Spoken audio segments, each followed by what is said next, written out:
What's up, everybody? Welcome to the Pick Six Podcast, CBS Sports Daily NFL Podcast. I am Will Brinson. I'm your host. It is Sunday, October 10th, depending on when you're listening to this. Maybe Monday, October 11th, but we're recording at halftime of Sunday Night Football. Myself and the one and only John Breech. A very sad. You should have gotten a teardrop tattooed on your eye, John. Brinson, I don't have any tears left to shed. Fake tattoo ones or real ones. They're just gone. They're all gone. I had concerns about 3 o'clock on Sunday afternoon that you might not make the podcast. But you know what? Both of us did pick the Bengals to cover the spread on last week's prediction episode, and they covered the 3.5 that we brought up, even though it eventually went down to 3. And you know what? Sometimes that's all that matters on this show, right? Yeah.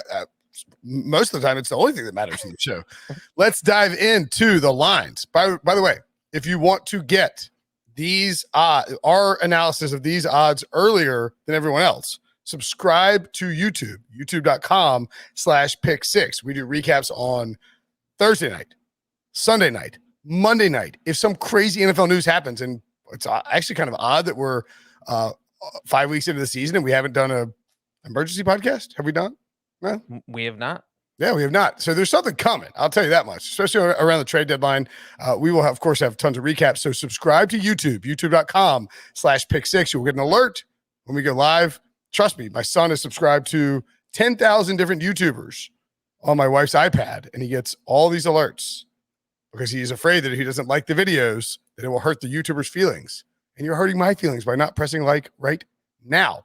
Let's dive in. Thursday Night Football is a banger. Bucs at Eagles. Tom Brady with his new team going to play an entirely new cast of characters, but no doubt a team that he wants vengeance on for beating him in the Super Bowl, the Tampa Bay Buccaneers. Tom Brady is a 6.5-point favorite in Philadelphia. The over-under for this Thursday night affair is 53. Breech. Brinson, I am going to make this one simple. If the Tampa Bay Buccaneers are playing in primetime, I am betting against them. I don't care what the point spread is. Since Tom Brady signed with them going into the 2020 season, the Buccaneers have played 6 primetime games. They are 0-6 against the spread and 3-3 straight up. I don't know if it's because these games are played past Tom Brady's bedtime. I don't know it's because people on that roster are afraid of the dark. I have no idea why the Buccaneers struggle in primetime, but it happens every week. I mean, we saw it in the Patriots game where that was expected to be a blowout. The Buccaneers were going to cover easy, but they can't score points. Granted, that was against a Belichick defense. You can look back to last year. There was a Monday night game against the Giants. They were favored by double digits. They only won by 2. There's just all these crazy thing happens. And then when you take into account that this is in Philadelphia, you know, the Eagles are going to be pumped after their crazy win over the Panthers on Sunday. It's going to be a chance for them to make a statement and show maybe, hey, we can compete with the better teams in the league. I'm still worried about the Buccaneers defense. I think the Eagles are going to be able to move the ball on them. So I'm going to take Philly to cover the 6.5. Yeah, I mean, I feel like a donkey here by suggesting that you should bet the Buccaneers now at -6.5 on the road in a primetime game. That feels disrespectful to the Eagles. But I watched a lot of the Eagles-Panthers game on Sunday. I watched the entire thing, actually. And I'm not sure the Eagles are good, but I don't know. They won the game, and I'm not sure how they won the game. It was very bizarre. I was not impressed with Jalen Hurts or Nick Sirianni. Debo, you were on the show with us, so I will ask you. Does it seem, if you were a betting man, I guess you are a betting man, but let's say you want to bet on this game, you got to get your action down on Sunday night. Are you betting on the Bucs or the Eagles? It's hard to argue Breech's stat right there with Tom Brady. But he said, I don't know if they were afraid of the dark, so that's a good place to start arguing. Old man Brady's playing on 3 days of rest. Come on, Brinson. Ridiculous. 0-6 against the spread. Oh. The Bucs, though, if I'm an unbiased observer. No, you would take the Bucs, right? Hurts. But I am a biased observer, so I'm smashing the Eagles right now. Oh, okay. I think that once it gets to 7. Yeah, I would think that it probably goes to 7 before it goes to 6, right? Oh, yeah. So I would take here's the thing.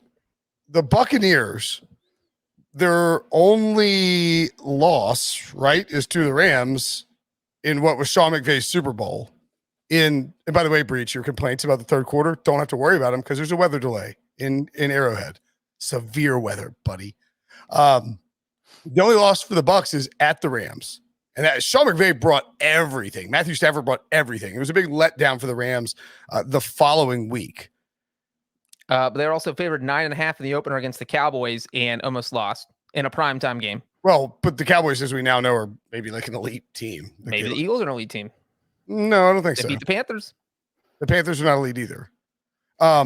Here's the Eagles beat the Panthers because Fletcher Cox and what's his Hargrave. Javon Hargrave. Javon Hargrave. I was calling him Vernon Hargrave, but I don't want to be an idiot. Yeah, Javon Hargrave and Fletcher Cox absolutely annihilated the interior of the Panthers offensive line. And Sam Darnold was constantly under pressure. He made mistakes. He was flustered. He made some good throws, but they're not going to do that to Tom Brady. Ryan Jensen's going to hold court and keep those guys at bay, as are the Tampa Bay offensive linemen. And I think when you look at Tampa Bay and what they're doing what I said I was worried they would do. So 31, 48, 24, not great. 19 in New England in weird weather, and 45 against the Dolphins. If you have a suspect secondary or any defensive weaknesses at all, Tom Brady is going to light you up. And it's a short week. Nick Sirianni is not going to have the same preparation level as Tom Brady and Bruce Arians. I want the Bucs now before it goes to 7. And probably I don't know if I want I think I want the under, but I'm not entirely sure on that. Packers at Bears. Packers are minus 4.5. The over-under is 46. Justin Fields coming off of a win that I predicted, by the way. Shout out to me. Over Derek Carr and the Las Vegas Raiders, and the Packers, of course, doing Packer things and stealing your soul in Cincinnati. I'm never eating cheese again, Brinson. Never. But you know what? You mentioned Justin Fields. He's won 2 straight games as the starter. But you know what? Those wins don't have much to do with Justin Fields. It's been more about the Bears defense. They held the Raiders to 9 points. The week before, they held the Lions to 14 points. So basically, all Justin Fields has had to do is score more than 11.5 points a game, because that's how much the Bears defense has given up since he's taken over as starting quarterback. That's not going to happen this week. If there is one team the Bears defense always struggles against, it is the Green Bay Packers. They cannot stop Aaron Rodgers. Aaron Rodgers does whatever he wants against the Bears. And with the way Fields is playing, he's getting better every week. This isn't necessarily a knock on him. It's just that I don't think that him running that offense, that the Bears will be able to compete in any sort of shootout with the Packers. And if the Packers can score, say, 24 points, I don't think there's any way the Bears cover. So, if they keep Green Bay under 20, then maybe this game is close, but I don't think they're going to be able to do that. The Packers got a reality check. They know they can't just coast after they beat the Bengals. They're going to go into Chicago. They're going to beat down their division rivals like they usually do, and they are going to cover this 4.5 points. Aaron Rodgers has played 25 career games against the Bears. Over under 35 passing touchdowns. I'll say over. Yeah, way over. 55. Here's Aaron Rodgers' career stats against the Bears. 20-5 in terms of the record. That is demoralizing if you're a Bears fan. 67% completions, 107.2 passer rating, 55 touchdowns, and 10 interceptions. He's been sacked 48 times, which is actually kind of a lot, but 7.6 yards per attempt, 240.5 yards per. He shreds the Bears. He shreds the Bears. And the Bears defense, I don't think is that good. Now, they played a little bit better the last 2 weeks, and Fields has looked sharper. But Fields just looks exactly like what you would think Justin Fields would look like if he were thrown onto a team with a bad offensive line and weapons he didn't really have a rapport with, because the coach and GM were adamant that he had to sit behind Andy Dalton for the entirety of the year, only to do exactly what they did in 2017 and put him in week 5, which is exactly what they did with Mitchell Trubisky. So I'm not taking the Bears here. No chance. Maybe the under at 46 if I were betting something now. I don't know how high the Packers line can go, but I would be taking the Packers here. So if I would probably take the Packers up to 7. No, I'm just saying that, I don't know that this line is going to fly up to 6 or anything. I think it'll probably feels like a pretty good line. 4.5. That implies 10.5 in Lambeau Field. But if you really like the Packers, as I do, you should bet the Packers now rather than wait, because it could move. Oh, Debo included the Bengals. How rude. Wait, the Bengals just got their hearts ripped out in their road favorites? Bengals minus 3.5 at the Detroit Lions. Oh, man. Heartbreak hotel matchup here, Breech. Dan Campbell's crying in the postgame. The guy's been, oh my God, I might take the Lions here on principle because they need a W. We need to get these guys a W. But I'm a little worried because Joe Burrow and that offense looks really good. Jamar Chase has been outstanding. Joe Burrow does have a throat contusion, one of two players to get a throat contusion on Sunday, which is a little odd. Bengals -3.5 at the Lions, over under 48.5. Yeah, I don't even feel comfortable picking this game. By the way, I'm 4-1 against the spread picking Bengals games this year, so I feel like I'm pretty comfortable with them. But this game is a little odd because you were high on the Bengals, so you've been taking the Bengals, and now the Bengals are road favorites, which is not a.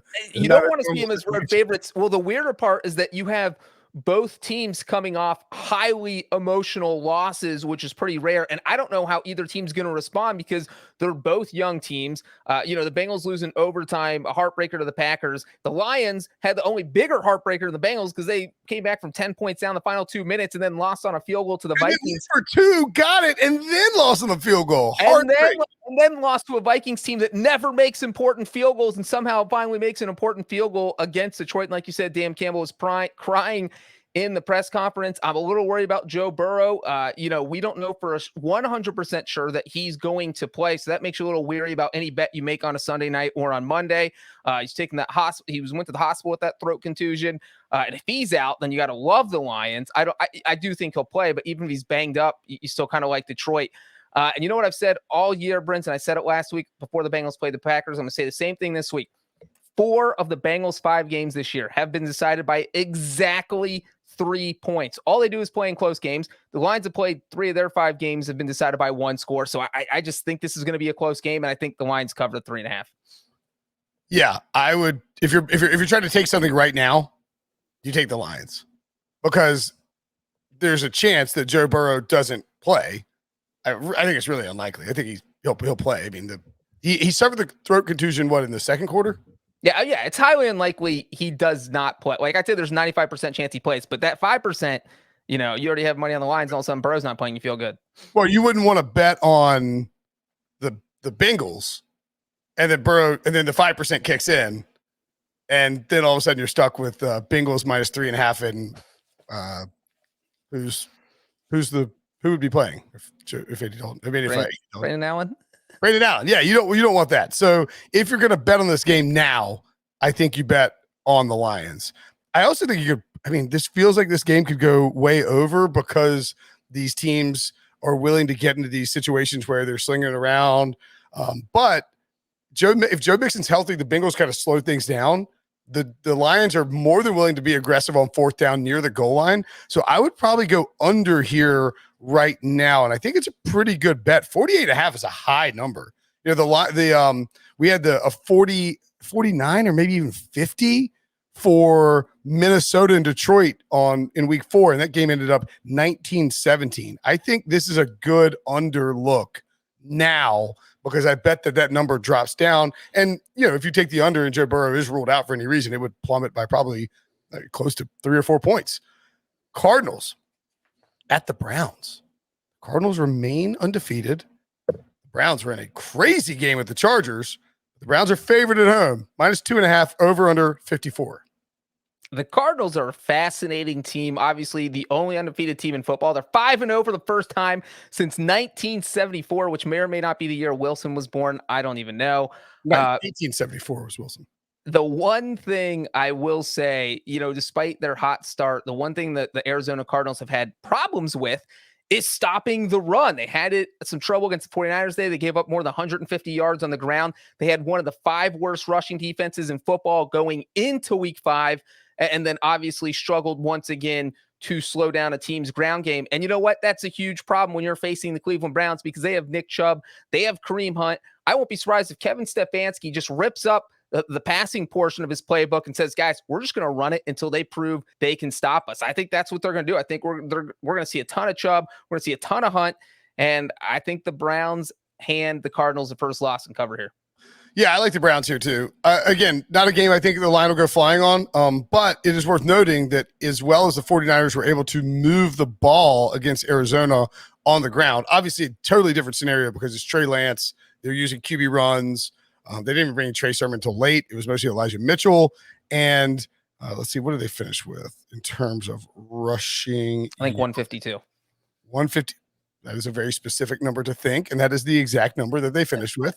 That is 5.4 yards per carry. More importantly, though, Breech, I don't know how much of that game you watched, but the 49ers finished with 7 penalties for 60 yards in penalties, and most of them were holds by the offensive line. They weren't really didn't know how to deal with Trey Lance back there. I think it was just a different, he's sort of extending plays and doing all of that. And so in my opinion, they could have run for a lot more against Arizona had they sort of been more cohesive and not been doing this Lance thing on the fly. So I agree with you. I think Browns smash factor here, -2.5.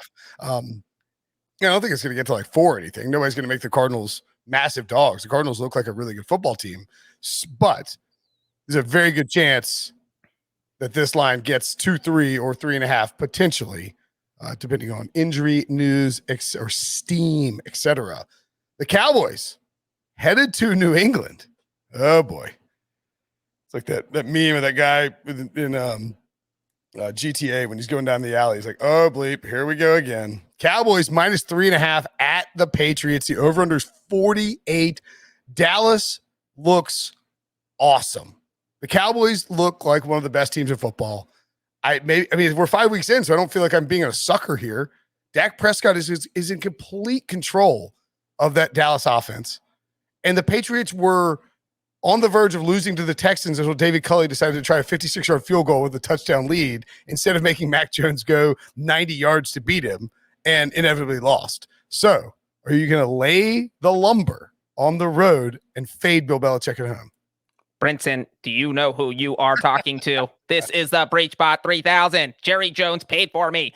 Look, I've been on the Cowboys bandwagon since week 3 when I said they were one of the top 3 teams in the NFC. Nothing has changed my mind. The only thing that concerns me, is that I can't figure out the Patriots. 1 week, when they're facing the Buccaneers, I thought the Buccaneers were going to win that game easy. Bill Belichick devises this brilliant defensive game plan. They lose by 2. They cover the spread.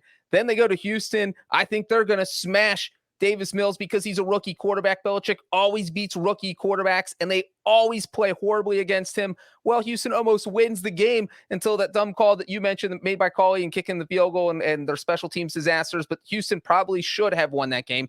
And so now here, part of me says, you know what, Bill Belichick, if there was one guy who can come up with a defensive game plan to slow down the Cowboys, it is Belichick. But you know what? I am not going to overthink this. I am not going to sell out on myself with my BreechBot 3000. I am taking the Cowboys. I just think they have too many weapons, and I don't think New England's going to be able to slow them down. Again, we're just talking about line movement and whether you want to jump in on this right now. I actually think there's good value on taking the under here. I know the Patriots ended up in a weird shootout with the Texans because the Texans were able to move the ball at will on the Patriots defense, which is extremely concerning if the Cowboys are coming to town. Let's see what the weather looks like because that would be la. Rain. Last time the Cowboys played New England, they only scored 9 points. Well, it looks and they were a high-scoring team that season. Obviously we're 7 days out, so you don't put too much stock into it, but it does look like it's going to rain on Sunday in Foxborough with reasonable wind. So I think the under is a good play here. If you watch the Cowboys, they're more than willing to take shots down the field and hit big bomb plays. But what they're doing better than anything, the reason this offense is clicking, the reason this team is rolling is because their running game is working. Zeke Elliott looks awesome. Tony Pollard's running really well. And the Patriots are more than willing to get into a battle of who can run the ball the most in this game on a Sunday afternoon in the rain in Foxborough. And 48 is a big number. So I think if you're going to take this game right now, you take the under. That would be my pick. And I would bet that it moves down to 46, 45 based on weather and the fact that those teams like to run. I cannot imagine if you like the Patriots, get it now because you're getting 3 in the hook. But I can't imagine it goes flying the other direction. The Seahawks are at the Steelers. That means it's Geno Smith against a quarterback who's somehow worse than Geno Smith and Ben Roethlisberger. That seems unfair. Big Ben was actually good on Sunday against the Broncos. The Steelers are -4 here, over under 48. I just want to make sure that we can get I guess we know Russell Wilson's out, so they know the line, right? It's not like a secret on, and this is Sunday Night Football too, right? This is Sunday Night Football. We do know for a fact the odds makers know Russell Wilson's out. We know Russell Wilson's out. He is definitely not going to be playing this game. Now, let me say one thing about Geno Smith. How do we not smash the Steelers here? Well, that is what I'm about to say. Look, Geno Smith looked good against the Rams, but that's a situation where the Rams watched zero film on Geno Smith. There is no way that didn't know he was going to play. He just gets out there and you're like, you don't do anything. You just cut loose and start like slinging it. And Russell Wilson doesn't miss games. He doesn't miss snaps. So you don't even worry about studying the Seahawks backup quarterback because that guy never goes in the game. And so if I'm Geno Smith and I'm about to make my first NFL start since 2017, the last team I want to play is the Pittsburgh Steelers. Because when, we were talking about once their defense is healthy. In Pittsburgh. Yes. Yeah. It's one of the best defenses in the NFL. We saw each of the past 2 weeks. They just keep getting better. Once TJ Watt got back out there, they beat up the Broncos, and I do not see how Geno Smith can have any success against this defense. I could be wrong. Maybe he throws 5 touchdown passes and they win 35-20 because the Steelers aren't going to be putting up a ton of points. But I love Pittsburgh here to win this and cover. So Pittsburgh was 7th against the run coming into week 5. The Melvin Gordon ran 9 times for 34 yards. That's not that good. And Javonte Williams ran 8 times for 61 yards, which is really good, except he had a 49-yard run. So, if you want to take that out and sort of go median or whatever it is that the math people say, it's really more like 7 carries for 12 yards, which is not good. So what I'm saying is that the Seahawks won't be able to run against Pittsburgh, and that means that Geno Smith has to win the game. Why is this line not 7? What am I missing here? This line should be 7. I'm guessing it's completely based on the fact that the Steelers offense has not looked good, and no one thinks. But the Seahawks defense is dog do, as Ryan Wilson likes to say. Their offensive line is not that impressive. Chris Carson is banged up. They're featuring Alex Collins, who missed multiple years of football. Tyler Lockett's banged up. DK Metcalf and Geno Smith have no rapport whatsoever. You hammer the Steelers here, right? That's what it feels like. There's no way this line closes 4. No way. That line should be 7. Geno Smith is starting for the first time in 4 years. Yeah, this is crazy. Why is this line not 7? What am I missing? Am I missing something, or is it going to close 7? Maybe Debo. It's a typo. Did Debo mess up? No, it's not a typo. I know. I'm just kidding. It's 4 points. It's 4 points. Okay, that's the smash factor here. Then go bet the Steelers, Patriots, Cowboys under. Anything else you'd like to bet now, Breech, before it moves? We got to get these on record so we can tell people when get this one right now. That's it. Steelers, Seahawks. Steelers, and then Patriots, Cowboys under would be my early bets that you want to. Oh, actually, you know what? I might even suggest Cardinals-Browns under. 54 is a lot. Yeah, and one thing we didn't mention in that game is the Kyler Murray shoulder stuff. And, last year, he kind of got his shoulder beat up. I didn't see that. Okay. Oh, he said he was fine, but that's kind of what happened last year where his shoulder got banged up. He said he was fine the whole year. A cliff. You could tell it was frustrating him. You could tell that he got kind of worse as the year went on. So if that kind of thing happens, maybe he is fine. He absolutely could be fine. But because he went through the same thing last year, you got to at least think about it. All right. That's it. The early week 6 odds look ahead. Myself and John Breech breaking it all down. Breech, see you in a little bit. Make sure to check out the recap pod from week 5 in the feed. Talk to you guys later.